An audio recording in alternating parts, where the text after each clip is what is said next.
Muy buenas. A ver, se enciende esa temida luz de Check Engine. Conectamos el escáner y ¡zas! Código P3435.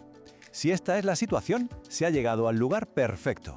Hoy vamos a desgranar qué significa, por qué aparece y, lo más importante, cómo se le puede meter mano. Esa luz de fallo de motor en el cuadro siempre da un poco de respeto, ¿verdad? Y cuando el diagnóstico nos suelta un P3435, pues es normal quedarse un poco perdido. Pero bueno, ¿qué nos está intentando decir el coche en realidad? Vamos a descubrirlo juntos. Bueno, pues empecemos por el principio, como tiene que ser. En esta primera parte vamos a traducir qué narices significa este código P3435, para que todo el mundo sepa a qué nos estamos enfrentando. A ver, para que nos entendamos sin tecnicismos raros. El código P3435 apunta directamente a un fallo en el circuito que controla la desactivación del cilindro número 5. Esto, en la práctica, significa que la centralita del motor, la famosa ECM, ha detectado que la señal de ese circuito es demasiado débil o peor, que ni siquiera responde. Y claro, cuando esto ocurre, el sistema de ahorro de combustible pues no puede hacer su trabajo. Un momento, ¿qué es eso de la desactivación de cilindros? Pues ahora mismo lo vemos. En esta sección vamos a explicar cuál es ese truco tan ingenioso que utilizan muchos motores modernos para gastar menos.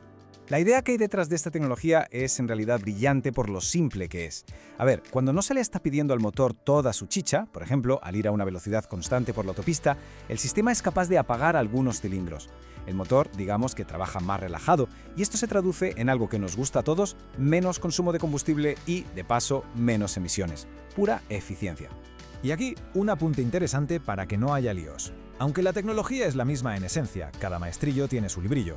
En marcas del grupo General Motors, como Cadillac o Chevrolet, lo llaman sistema de desactivación de cilindros. Pero si hablamos de un Chrysler, un Dodge o un Jeep, lo más seguro es que oigamos hablar del MDS, o Multiple Displacement System.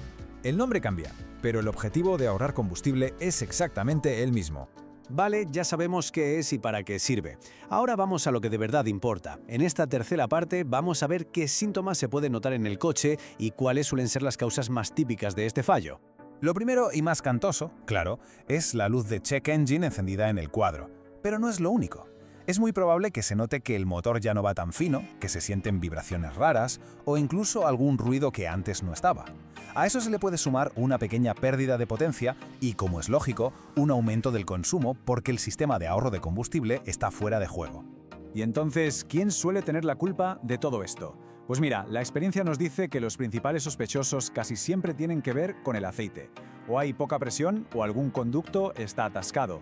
Justo después, en la lista, tenemos fallos en el propio solenoide de desactivación, problemas con su cableado o alguna mala conexión. Y ya en el peor de los casos podríamos estar ante un desgaste mecánico dentro del motor. Con los síntomas y las posibles causas sobre la mesa, toca ponerse manos a la obra. En esta sección vamos a seguir un plan de diagnóstico lógico, paso a paso, para dar con la raíz del problema sin dar palos de ciego. Y antes de liarse la manta a la cabeza, un consejo que es oro puro. Nunca hay que saltarse los pasos más básicos.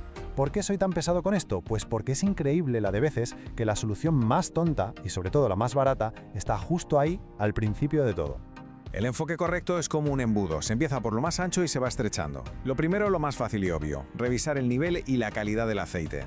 Después, un buen vistazo al cableado y a los conectores del solenoide. Si todo parece estar en orden, el siguiente paso es medir la presión de aceite con un manómetro. A partir de aquí ya entramos en terreno más técnico. Medir la resistencia del solenoide, buscar posibles atascos en los conductos y, como último recurso, analizar a fondo los datos de la centralita. Y aquí va una advertencia de las importantes. Hay que resistir la tentación de ir directamente a cambiar el solenoide. De verdad, es un error súper común y que puede costar dinero para nada. Comprobar algo tan simple como el aceite primero puede ahorrar un montón de tiempo, dinero y quebraderos de cabeza. Perfecto, ya tenemos el problema localizado. En esta última sección vamos a repasar las soluciones más habituales y, muy importante, a explicar por qué no es buena idea dejar pasar este código de error. Una vez que se sabe qué falla, la solución suele ser bastante clara.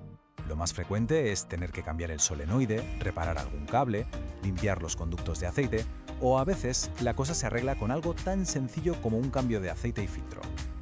Ya en los casos más serios habría que meterse en reparaciones internas del motor o, muy de vez en cuando, tocar la centralita. A veces uno piensa, bueno, ya lo arreglaré, pero con este código, de verdad, los riesgos no merecen la pena.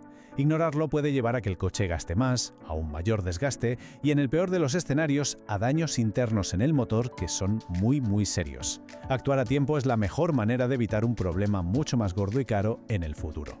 Y para terminar, nos quedamos con una reflexión que resume toda la idea de este análisis. Antes de lanzarse a una reparación que puede costar un dineral, ¿de verdad se ha comprobado lo más básico? Porque muchas veces la respuesta está en los detalles más simples. Gracias por la atención y hasta la próxima.